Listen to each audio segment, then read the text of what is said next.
right. Let's see. They can't see me. All right. It'll take just a sec. There's a 30-second delay between... Whoop, there it is. Cool. All right. Okay, cool. Let me actually ask real quick. Can everyone see us while I move this over here? All right. Whoa. All right.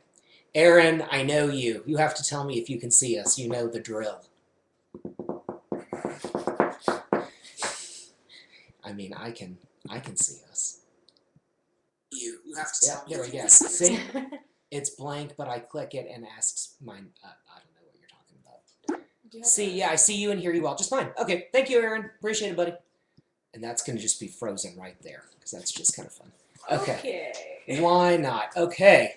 Can everyone see everybody and everything is going well? Okay. Hi. Welcome to OneShul. We don't have a name for this. What is the name for this? The roundtable discussion. Sure. Why not? Okay. I'm Rabbi Patrick, and joining me we have... Dana. Stephanie. Hannah. Nice. At Jewishly New. Yes, on Twitter. Sweet, on Twitter. Awesome. And Instagram and everything else, or just Twitter right now? Just Twitter for now. Okay, cool. And on punktorah, you wrote an article, I think it's like 5 articles back at this point. So I'm going to turn off the little clicking thing, because that's a little frustrating. But there we go. Okay, that's maybe a little bit better. Okay, so what you're not seeing is that what we see is an image of me frozen, leaning over like this, and looking like a weirdo, but whatever. Anyway, so we're going to chat about stuff, yeah, we want you to join in. So every few minutes we'll take a break, see what you guys want to talk about. We have prepared topics, doesn't mean we're going to stay on it. If this is your first time to OneShul, welcome. We are an online Jewish community. You might call us a synagogue. You might call us a chavurah. If you're interested in being one of the people who does this or anything else, all you need to do is, yeah, thumbs up for volunteering. Email questions@punktorah.org. You'll get a really cool guy named Jeremiah. Ask him about hardcore music and vegetarian recipes, and he will be your friend for life. And we can get you doing your own event. You don't have to be a great Torah scholar. You don't have to be anything. You can just be yourself. If you are interested in becoming a member of OneShul, show up, because we don't actually have membership. So kudos to you. You are now officially a member. All right, so chatter. How was everybody's weekend? Awesome. What was awesome about it? I cleaned up a house for part of Federation. Okay. What is Federation, you ask? I ask, what is Federation? Federation exists to help Jews, for Jews, by the Jews, of the Jews, Jews. Jews. Okay. This message was not brought to you by Federation, who will kill any funding we may have ever had. Okay, go ahead. So you cleaned the house. So I cleaned a house. Okay. And we helped it become habitable, okay, of sorts, for people to move in. Okay. The Federation does lots of programming, from childcare to helping elderly people get groceries and rides to doctor's appointments. Okay.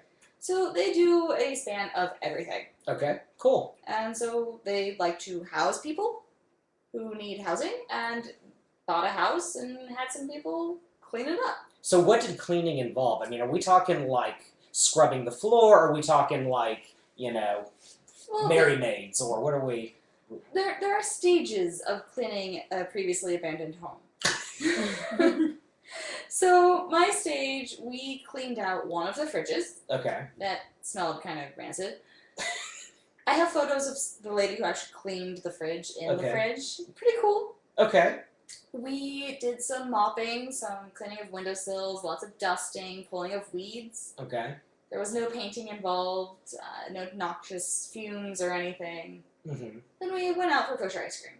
Nice. Okay, that's cool. Was this Menchie's or was this was Carvel? Carvel. Carvel. Okay. Yeah. Is it Carvel or Carvel? I think it's Carvel. Target or Target? Target. Yeah. Okay. Nice. However, they promote themselves as having the best prices, or best quality, lowest prices. Okay. Yeah, I need to try that out. Doesn't always work. Nice. Cool. Okay. Stephanie, what about you? I didn't see you all weekend, basically. Yeah, you did. We went and saw my nieces. Well, on Sunday, but we didn't Yeah. see each other the other days of the weekend. This is true. So what did you do when I wasn't around? Let's see. I watched some RuPaul Drag Race on Hulu. And how did that go? It was awesome. Nice. Yeah, I'm in season 5. All right. Yeah, I think it's season 5. Okay. So I went backwards. I started in season 6 and now I'm in season 5. Nice. So yeah, I did that. And then I slept. You did sleep for 12 hours. I did sleep for 12 hours. Yeah. Well, that's good because you normally don't get that sort of sleep. Yeah. So Rough week. a rough week at work. Yeah. Okay. Yeah. All right. Well, So- I feel your pain. So after this, we'll have a little cocktail. That'd be good. That would be good. Yeah. Okay. Cool. But we did get to see your nieces. Who were adorable. Yeah. They have Yes. really curly hair, which Yes. I'm excited about. Yes. They have curly hair just like me and my sister. So Yeah. this is great. It's going to be like, yeah. They're like little muppets. So I loved. Tell the story about your niece who's in the ballet class and the little girl she made friends with. You remember? They bonded over. Oh, they bonded over their curly hair. Yeah. So yes, they did. Yeah. Yeah, my niece was like, "You have hair just like me." And the niece is how old though? This 2. 2. Just Okay, 2. right. Just putting 2. that out And there. she already knows like this is not standard around town. So like, Nice. yeah. That's awesome. Cool. Your weekend. I ended up going to a Def Leppard concert. Really? Yes, in the Sticks. Oh. Through a volunteer organization. We sold raffle tickets, Okay. and I got addicted to Orange Is the New Black. the TV Nice. show. So, Where are you at in Orange Is the New Black? I've watched season 1 and 2, and I've already watched all the current seasons of season 3. So like the 1 or 2 episodes. Oh, okay, cool. Nice. Okay. It gets very Jewy in the That's what middle I've of heard. season 3. That's yeah. what I've heard. Yeah. We hit one of them. It was We just hit it, I think. Yeah. Yeah. we just hit it. So nice. So how was Def Leppard? Go figure. It was interesting. It was really good though. Actually, it was better than I thought. I'm not Okay. really a Def Leppard fan. No offense, to Def Leppard fans out there, but it wasn't bad. Sticks was pretty good. So. Okay. Cool. Nice. Okay. Let's see what people have to say, if anything, about Def Leppard and what have you. Troy is here, and Aaron just left, and well, he said he'd be right back, so we'll see what that's about. Sorry, Federation talk. That I'm not representative of the Federation. Yeah, what's like a good disclaimer? It'd be something like the opinions expressed here are not do not represent the views of Federation, punktorah, OneShul, Darshan Yeshiva, most rabbis, most Jews, Patrick. myself. Yeah. They don't represent my views at all, even especially if I'm the one saying it. It doesn't represent my views. So okay, so that's a disclaimer. So what's the phrase? You got 2 Jews and 3 opinions. So there's what, 4 of us here? We're screwed. Yeah, pretty much. Yeah, it's all over. We'll have, and it's exponential, right? So it's not what do you call it, algebraic. So it's not like 2, 4, 6, 8. It's like 2, 4, 19, 3,000, right? Like the higher up you go, the crazier the opinions get. So, okay, sweet. So, first topic. Who was going first? I don't remember. It was Did me. we I think you were going first. I was. Yeah. Oh, and then you. And then, Yeah. Okay, cool. Okay. And Stephanie, I don't think you. Do you have a topic? No, I'm just here for color commentary. That's awesome. Yeah, Thank you. because I live here. You do, yeah. Oh yeah, this is our kitchen, by the way. Yeah, you're in Stephanie and Patrick's house right now, so good for you. Okay, cool. So I wanted to talk about. Okay, so first thing I guess add to the chatter is gay marriage is legal now. What's that about? Isn't that interesting? Because I was thinking something like 15 years ago, 14 years ago. Yeah, 14 years ago. I was in college. And I joined the Gay Straight Alliance group on campus that had just formed. And like Matthew Shepard was where gay rights was at, right? Like, please don't tie me to a fence and kill me, right? So in a course of 14 years, you go from that to like marriage equality. That's freaking huge. So I think that's pretty cool. But actually, what I want to talk about is old news, which is Israel's Minister of Religion Azila, is that what I read? Azila, Minister Azila, said that Reform Jews were, this will show you how prepared I am, that she's having to look it up for me, a disaster, thank you, You're welcome. technology, were a disaster to the nation, meaning the nation of Israel. So, first of all, what?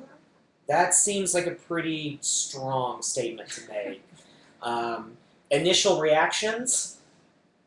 Are we filtering language here? Because No, it's cool. We'll put a not safe for work thing, and then I'll get a phone call like, what are you doing on the internet? Okay. They're like, no, it's totally cool. It just involved a bunch of people in a kitchen. Like, it's all So, good. like, I see perhaps where he's coming from. Okay. The traditional filter and seeing what Reform Jews and throughout the spectrum have just deviated in levels of observance. Right. But at the same time, there are many things that Reform Jews do and follow and accept Right. that we're Jews. Right. No ifs, ands, or buts in, Right. in some cases. Right. I don't know. Stephanie, we just went to Israel. So, yeah, Patrick and I just went to Israel, and we just got back. Both our first time, and it was awesome. Yeah. But honestly, coming back from there, it doesn't surprise me at all. Why is that?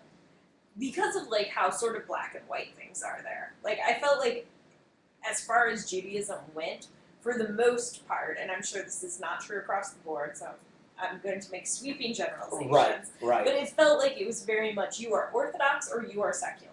Right. You know, and there are varying degrees of orthodoxy and maybe varying degrees of secular, but like, that's it. That's it. You know, there's Okay. not these other things, these what we would consider mainstream Judaism in the United States.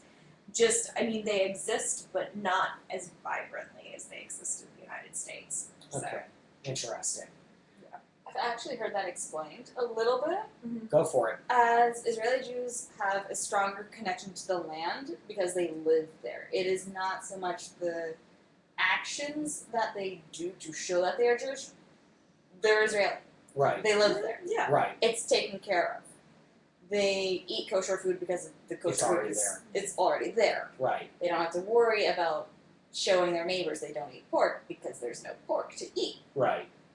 Whereas American Jews focus a little bit differently on what we do to show our separateness, or not separateness, but Right.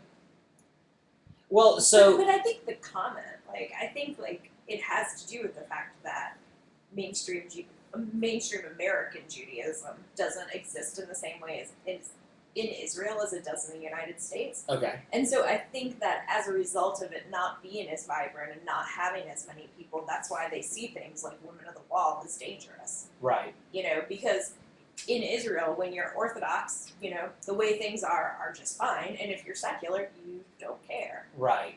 So, Interesting. So I wonder to what degree things like Birthright Israel and greater pushes within sort of like the American Jewish funder, big puppet master type world, like people trying to force a stronger connection between American Jews and Israelis. If comments like this are just sort of like, screw you, but give us your tourism dollars. You know what I mean? Like, to what degree are you kind of, I don't know how much, like, of Israel's GDP is based on birthright kids, right? But, like, I assume that America, in addition to financially as a state to another democratic state, is giving a lot of money and a lot of resources and all that. Beyond that, just the tourism dollars of being able to go to Jerusalem and being able to go to Masada and hang out at, Ein Gedi and float in the Dead Sea. Like, to what degree is this kind of biting the hand that feeds you? seriously it is. Yeah? Oh yeah. What do you think? I just think that if you look at Judaism as a whole over history with anti-Semitism and it being threatened and everything, if they're saying Reformed Jews are a disaster, you're just like closing off and making it more narrow and more hard for Judaism to stay intact and to continue thriving. So my opinion, even though I'm Reform, is that, there's different kinds of Judaism, there's different kinds of Jews, and if you close it off, I mean, Orthodox Judaism is like the smallest denomination, I want to say, or the mainstream sects. So I just feel like, where do you see it going? Where do you see Judaism going? Like, so you started this Twitter handle and sort of blog in progress, Jewishly News. So what does something like this say to you as someone who blogs from the perspective of like just getting involved in the Jewish community? Like I would think naturally this would just be like F you. Like it would just be like, thanks for showing up, but no thanks. Right. And it just makes me feel like that I am not going to be considered Jewish to Orthodox Jews, and especially in Israel. And it just honestly is not what Judaism is about. It's supposed to be about community. It's supposed to be about people. And so it really just kind of, like, I was just kind of shocked when I read it. Like, I didn't know how to respond to it, kind of thing. So it just really kind of hurt, I guess, from a convert's perspective. Okay. So interesting. I don't know. I mean, with Jewish news, like, it seems like, from one moment to the next, like, there's one sort of thing that everyone gets fussy about, whatever. And this was sort of the flavor of the week, a week ago or 2 weeks ago, like, and then it turns to something else, right? Like, we start, like, there's some other clickbait article that pisses us off, and that becomes the thing that we repost on Facebook over and over again, which it should be OneShul events that get reposted over and over again. Just putting that out there. But, breaking the fourth wall. I wonder if this is actually a much bigger deal than just something to get pissed off about on the internet.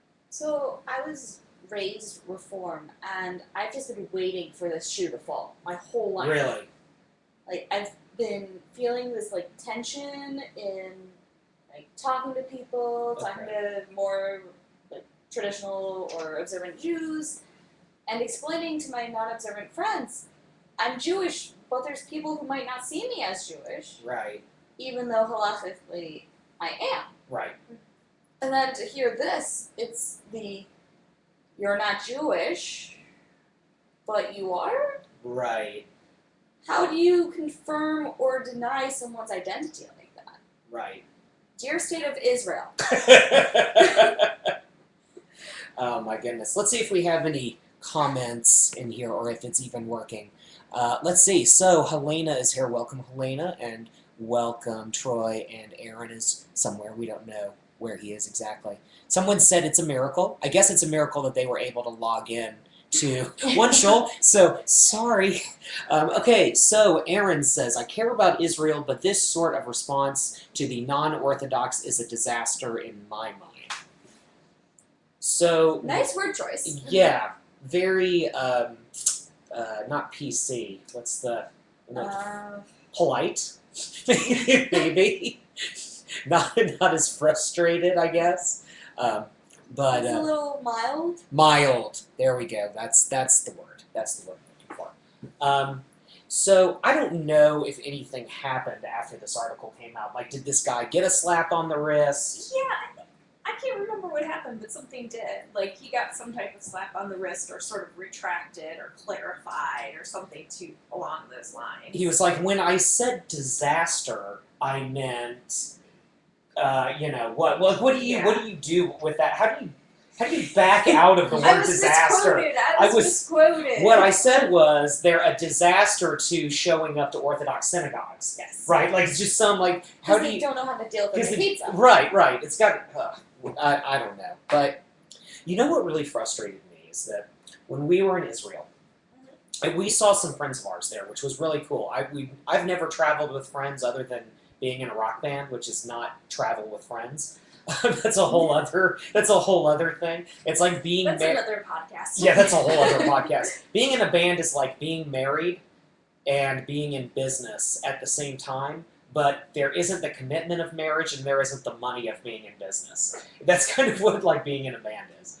But anyway, so we were in Israel and we were with some friends, and one of our friends said, you know, I forget exactly how she worded it, but she said, it's weird because here in Israel, I'm not a Jew, and I'm technically an adulterer because my marriage to my Jewish husband would not be recognized. And so it's kind of tough, and it's like, to your point, right? Like, where do you go from there? Like, how do you find a place where you can be comfortable when you go somewhere and it's like, you know, you see, like, when you get in the airport at Ben Gurion, Bruchim Habayim, like, blessed are those who come to Israel. Yeah. Right? You know, I mean, that's kind of like what it is. Well, and I mean, it depends where you were. I mean, I felt very, you know, disgruntled almost the entire time we were in Jerusalem, you know. And, you know, when we went to places like Sfat, you know, you know, the Dead Rebbe tour. Well, that's because you don't like hippies. Well, yeah. Despite the fact I went to Berkeley. Yeah. So, but, you know, I felt disgruntled, but, like, when we got to Tel Aviv and we were outside these more religious areas, places where there were either a lot of religious people or just very religiously charged, like, I felt fine, you know? Yeah. I mean, like, we were in Tel Aviv having, you know, an awesome time. Yeah. Felt great at the Baha'i Gardens. Yeah, that's interesting. Which makes you think to yourself, should I be Baha'i? Like, that would be a problem for me. Like, Yes, many Jews actually became Baha'i. really? Really? Yeah. Wow, I did not know that. It's it began as this Persian offshoot, and Interesting. Huh. Yeah. Don't worry, I'm not going to. Be Okay, Baha'i. I mean, you can do it's whatever really you... cool. You can do whatever you want, just that would be a very interesting Weird change in lifestyle. Actually, it really wouldn't, because the Baha'i are just kind of like Iranian Unitarians, like, you know. They're awesome. Yeah. Like, really, I have neighbors who are Baha'i, and I adore them. See, there you go. Yeah. Okay, so Baha'i, you're cool with us. Okay, great. Cool. All right, let's see, 8:20. So I'm going to give a brief commercial. So speaking of Reform Jews, we now have 3 Reform rabbis at Darshan Yeshiva working in our distance learning conversion to Judaism program, which is awesome. So one is Rabbi Bregman, who's a friend of mine. She's incredible. She used to run OJP, Open Jewish Project, here in Atlanta. She's based out of Brunswick at a synagogue. There was Brunswick, Georgia. Yeah, Brunswick, There's Georgia. other Brunswicks. Thank you for that. But I mean, with all of our rabbis, they'll work with anyone, anywhere. But she's terrific. We have Rabbi Brian Zachary Mayer, who just joined today, about 4 hours ago. He's in Portland, Oregon. He runs something called Religion Out of the Box. Great guy. He will be wildly popular because he is very open in terms of, like, do you do the mikvah, do you do Brit Milah, do you do the Bet Din, whatever. He's very, very flexible on how all that works. So if you are out of the side of the United States, I would recommend working with him because he'll be like a really good person for you. And Rabbi Ben Romer, who is our first Reform rabbi who came to work for us, former Army chaplain, was in Desert Storm. Was it that he was the only rabbi in Desert Storm? It's like some distinction like that. I think so. I think he was the only rabbi in Desert Storm. He's my rabbi. So Yeah. he's So, my rabbi. which is funny because today he and I talked, and he actually, so Ben likes to kind of bust my chops a little bit. So today he was like, you know, people keep asking me how I met you, and I have to tell them that I met you through your wife, and that I wasn't just Googling random rabbis on the internet Who will give me a job? Yeah. So, actually, no, he said, who went to yeshiva whatever in the hell, or whatever it was he said. Oh, man. So that was kind of awesome. Yeah. Yeah. He takes, you know, and insults you anytime he can. He doesn't He's gonna insult. watch this and be like, No. He doesn't insult. He's a really awesome guy. Yeah. He's been a great mentor. he does it with the best of intentions. He's fun. Yeah. He's fun. But he's been a great mentor to me, and he could be a great mentor to you. So that's the Reform option. Obviously, we have a conservative rabbi. We have renewal rabbis. We have a plethora of post-denominational rabbis, and pretty much, if you're looking for somebody, there is somebody for you. So if you're interested, darshanyeshiva.org. Just click on Conversion to Judaism, and it has all of the details from there. Scholarships are available and are very, proudly given. widely given. There's a lot of people who get scholarships. So anyway, so yes, that's a thing. Okay, cool. What's next? Charleston shooting. Let's talk about it.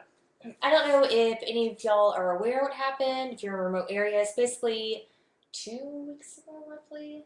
Yeah, it seems about Approximately right. 2 weeks ago, this 21-year-old named Dylan Roof went into a historically black church in Charleston, South Carolina, sat in during a prayer Bible study thing, and sat in for an hour before he opened fire. He killed 9 people.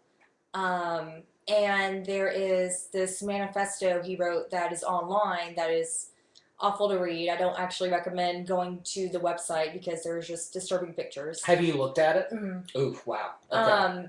The main website, like the homepage, there's a very disturbing picture. But he has this manifesto, and on it he basically rants about everything from African American people to Asians to Jewish people to Hispanic people, and even against other white people for not taking up arms and stuff like that. So he does have, I can pull it up, just a manifesto, a few quotes that I thought were, I don't know if I should share or not, but Go for it. my biggest thing with that is with this is how can the Jewish community kind of help in these kinds of cases with another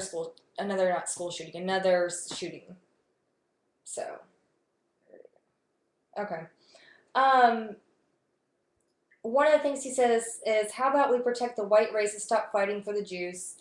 I will say this, though, I'd rather have lived in 1940s American than Nazi Germany. And this is no ignorance speaking, it is just my opinion. You just talk about patriotism and this and that, and whether or not you're in America or you're in another country, whether you're Jewish, whether you're Christian, I don't feel like you should. I mean, it's just horrible what happened. And of course, all the people, the victims, they were just these great people who did wonders in the community, in their church. And there has been some Jewish outreach. I know that, especially in Charleston. But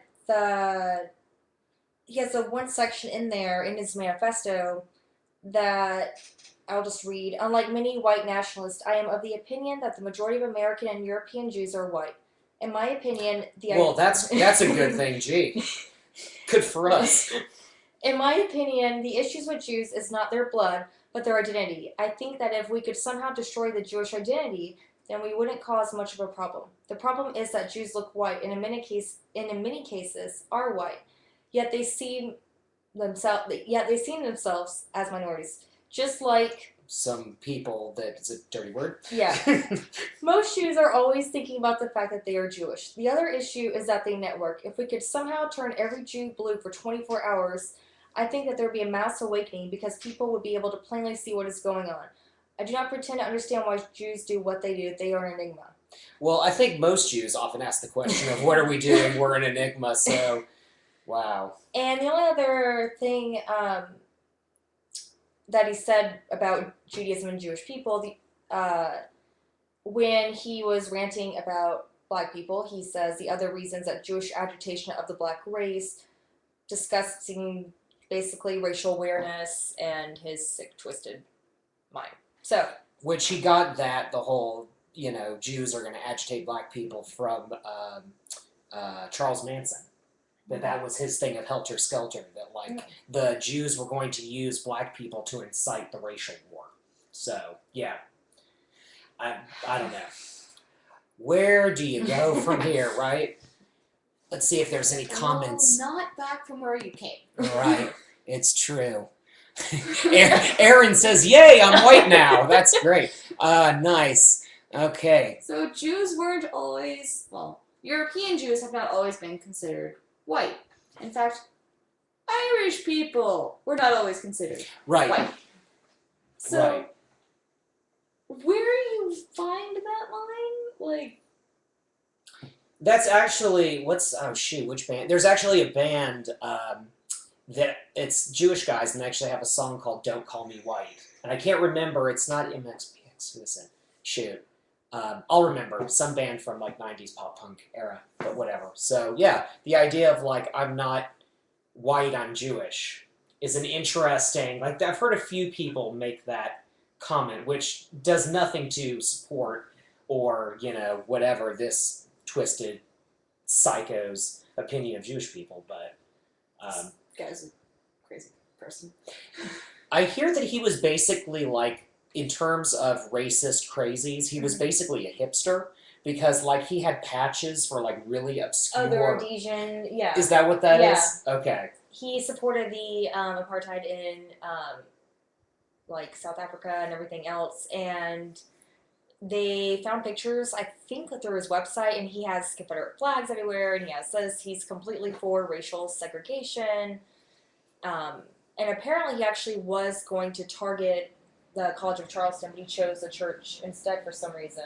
Okay. But the interesting thing is that he actually does have friends that are African American, like, that people have found on their Facebook, and they can't believe it either. So, yeah. How does that work? Yeah. So, yeah. It's interesting to me how every few years or so something like this happens, right? And there's a lot of talk, and there's a lot of conferences, and there's a lot of press releases, and there's a lot of, engaging in dialogue, which I'm still trying to learn what engaging in dialogue actually means. Just giant communication seminars. Of Yeah. People talking at other people. Yeah. Talking at other people who are not racist, anti-Semites, and whatever, right? Talking to people who usually agree with the speaker. Right. Right. Yeah. So, like, but that sucks, right? If that's as far as it's going to go. Like, where do we go as a community? The Trayvon Martin case is actually, he says, what sparked his views. And if you look at historically in the past with American Jews kind of helping out with civil rights and African Americans and everything else, where can we go as a community to kind of reach out, in times of need when something like this happens? It's just or even online, like, what can we do, In Kansas, the Jewish Community Center is open to the entire community. Right.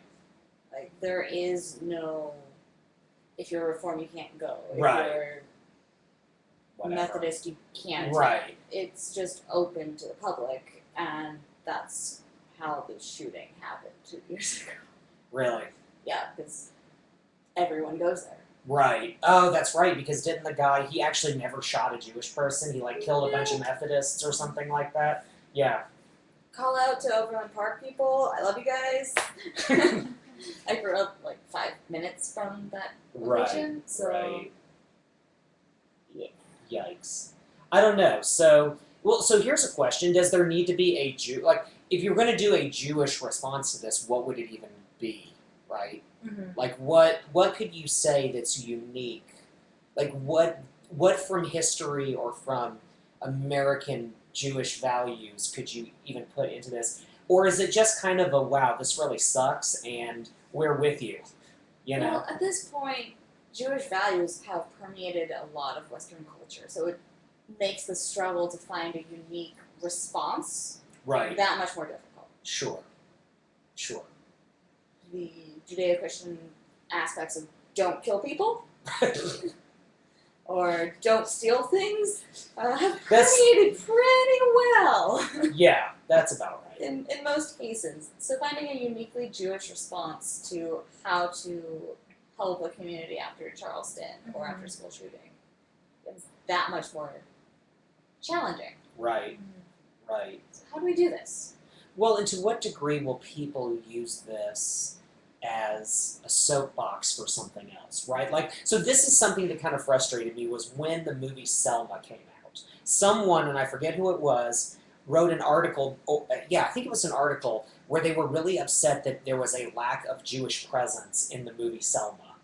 And I think I know someone who wrote that article. And I kind of was surprised because I was sort of like, is that a thing? Like, is that something that really we need to be worried about? That, like, the movie about African American struggles for civil rights didn't have a token Jew? Like, you know what I mean? So I worry if, like, this will just be co-opted as not a Jewish platform for anything, but, like, if somebody is just going to say, like, I don't know, church shooting, therefore attacking Christians, therefore we're in an apocalyptic battle for good and evil, right? Or like someone's going to draw some kind of line that's not. But I mean, the same thing happened a week later. It just didn't happen in the United States, right? Like, right. There on the first day of Ramadan, there was a bombing at a mosque in Kuwait. There was something that happened in France. I think someone was beheaded or something. Yeah. Mm-hmm. And then was it Tunisia was the other Yeah. one, or it was somewhere in northern Africa? And it was all coordinated to happen at the same time. And I mean, it's essentially the same thing. It's creating terror. Right. It's terrorist activity. For whatever reason, Do we even know who took responsibility for it? Was it ISIS? I want to say ISIS is Okay. taking responsibility for the three. Okay. Yeah. Huh. I don't know. So maybe the bigger question is, what do you do in times of terror? Which, in theory, Jews should be good at figuring out what they're supposed to do, right? Because that's like the narrative, right? Is that they're all after us, whoever they is in that particular period of time. From Romans to now, Right. we survived. So what makes us special? How do we survive? What's the survival mechanism, do you think? True. Yeah, I have no idea. Yeah. So, there are allegedly 7 tenets. Like, I took a Maimonides class with Rabbi Slobodur. Okay. Slobodur? Slobodur. Anywho. Don't know. He found this cool chat blog about the 7, remaining tenets. It's the 7 truths Okay. that have stayed throughout. It's pretty constant. I don't remember all of them, but I have some good quotes. Go for it. Okay, so someone tried to do her homework today. And it's these two, by the way. If you're wondering who did their homework, it's not me. Okay. You may have done. Surely isn't me. Surely isn't you. Nice. I walked in. She did walk in. She walked in after going to yoga That's and right. was like, okay, let's do this. I did shower though. Yeah, I appreciate that.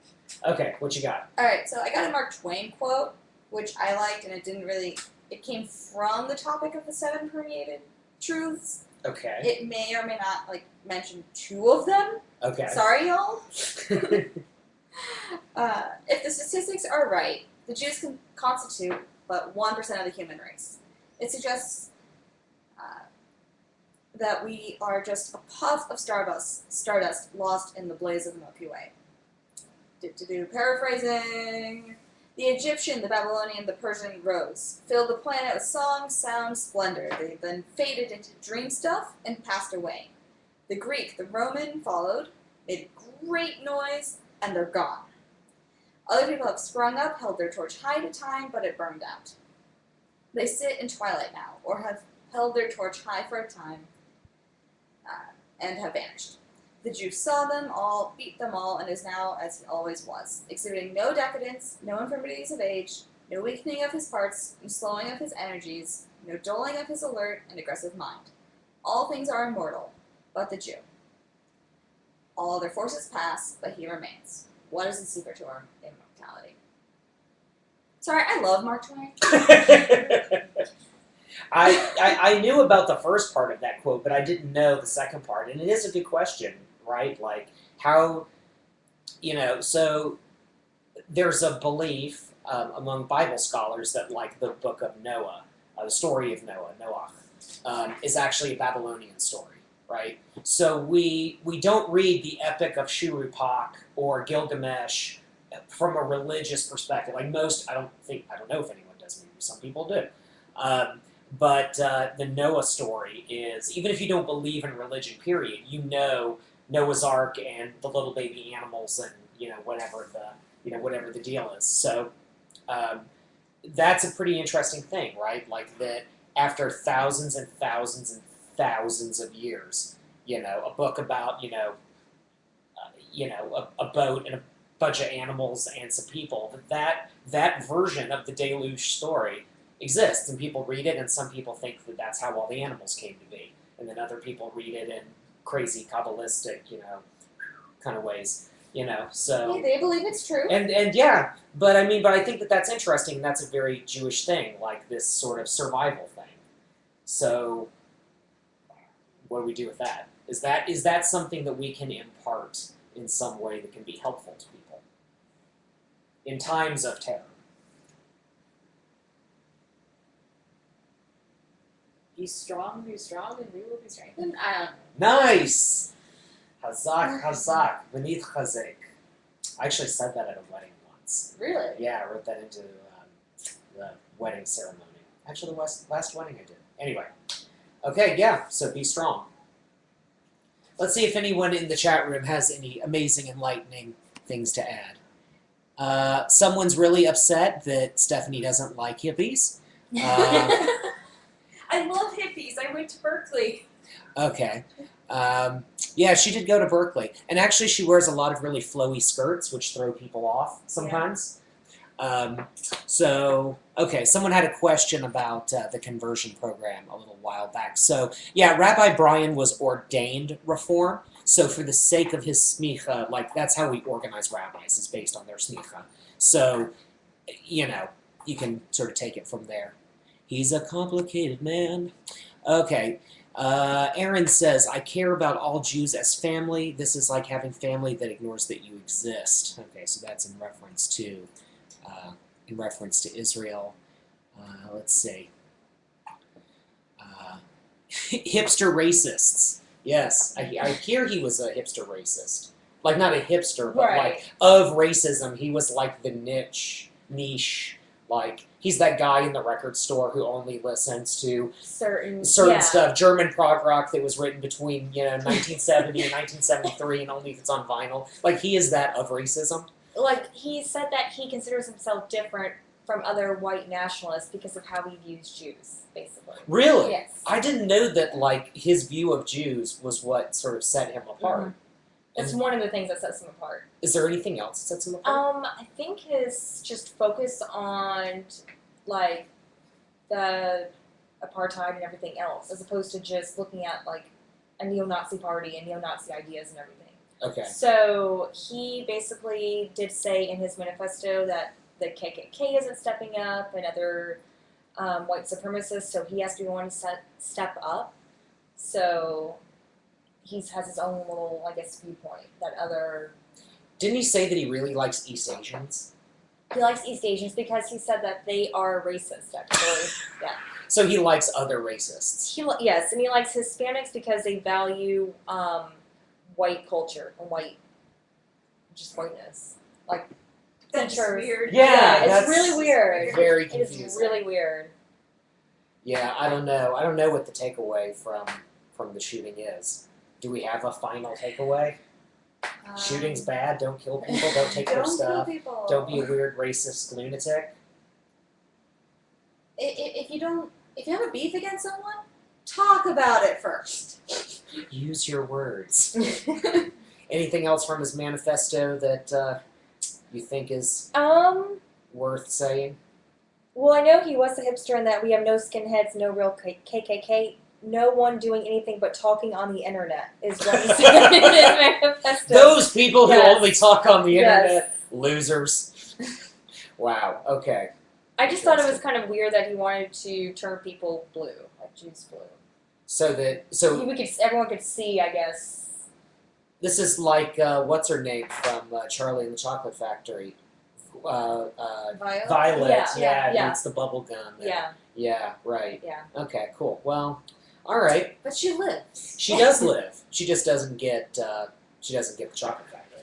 So Does anyone really need that much chocolate? I do. Okay. All right, cool. So one more quick announcement. We're always looking for volunteers to do stuff like this, to do anything else. We need people to help lead high holidays online. So if you're interested in leading a class, a service, a chat, hula hoop contest, whatever you're into, questions at punktorah.org, and we'll figure it out. It's really not that hard. You don't need super fancy technology. We're doing this, at a dining table with a laptop that is sitting on top of two of Nachmanides' commentaries on the Torah that I haven't read but are on my shelf to make me look smart. So really, seriously, it's not hard. We'd love to have you. Don't think for a minute that just because you're you're not Jewishly educated, or you're thinking about converting but haven't done it yet, or here's one, living as a Jew for 15 years and never formally converting. We've got a lot of those. So if you're in that place, if you're,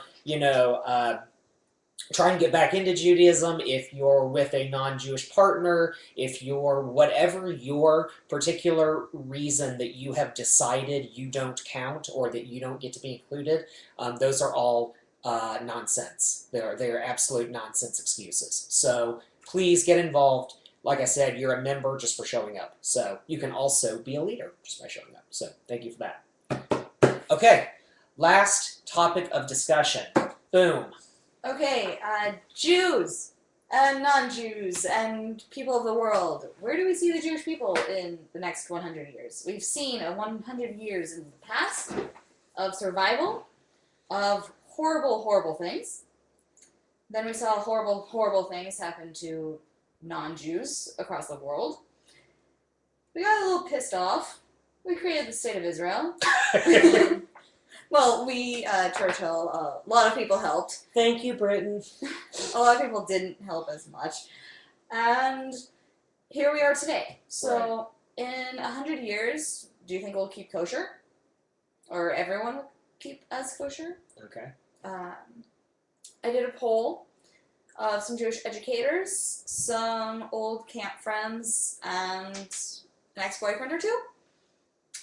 Because ex-boyfriends are really good, like, in terms of doing, like, Pew-style surveys. Ex-boyfriends just have a plethora of advanced Jewish knowledge. I like that you threw that one in there. Okay. So what do the ex-boyfriends and the Jewish educators have to say about the next 100 years?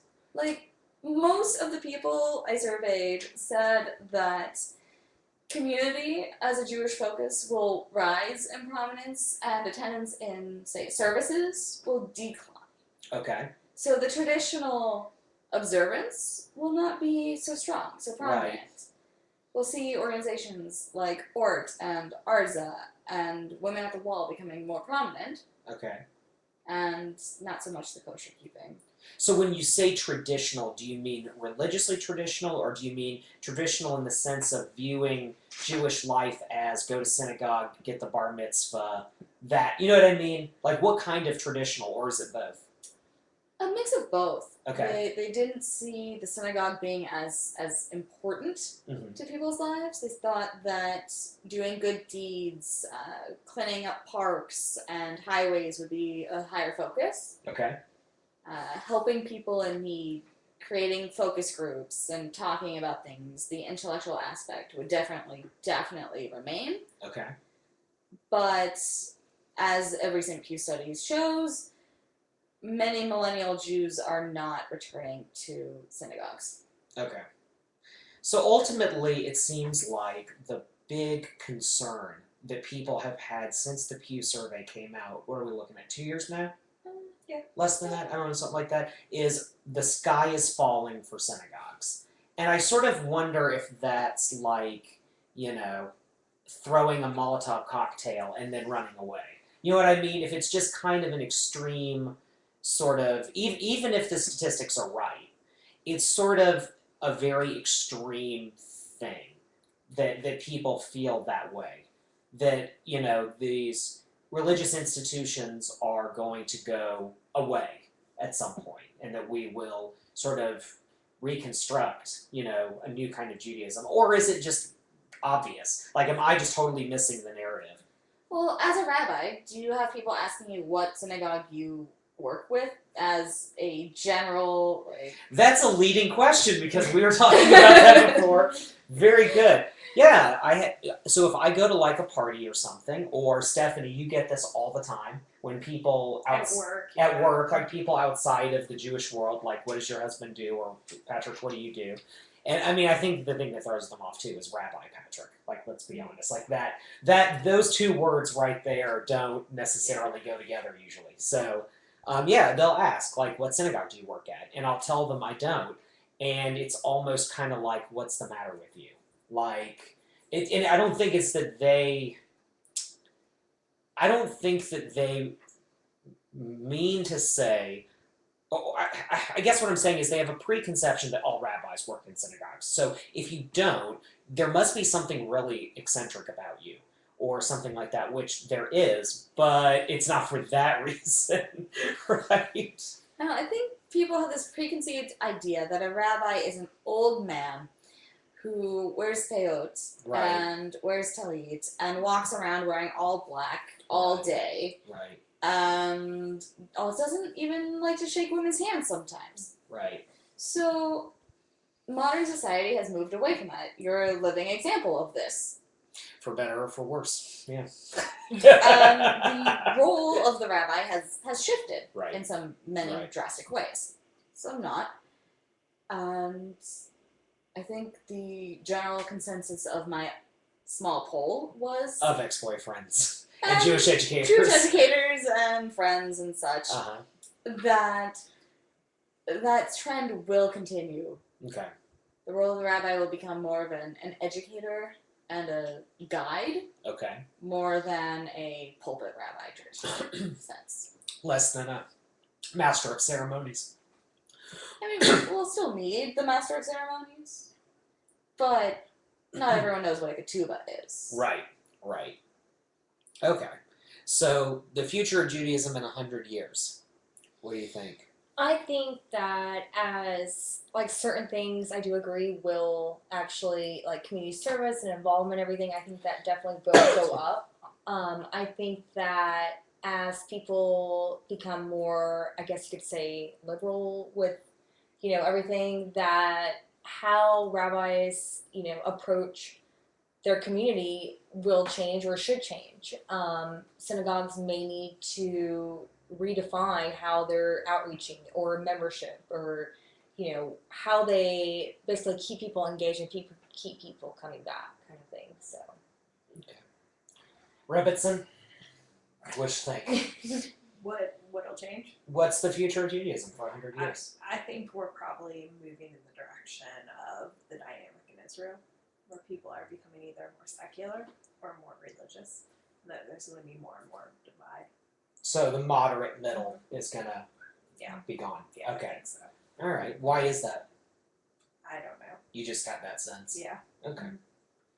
All right. Well, I mean, one of the things that's interesting about trying to predict the future is that it never works. but but the funny thing that I think is that there's I don't know what the future of Judaism is for the world in the next 100 years, right? But I have a sense of the next 20 in America.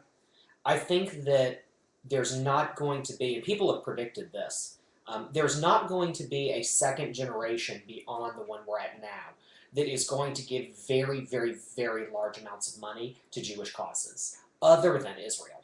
So you're not going to have, you have these dynastic Jewish families, and you have sort of the matriarchs and patriarchs of these families who are still alive, and they're giving out millions of dollars from their family trusts.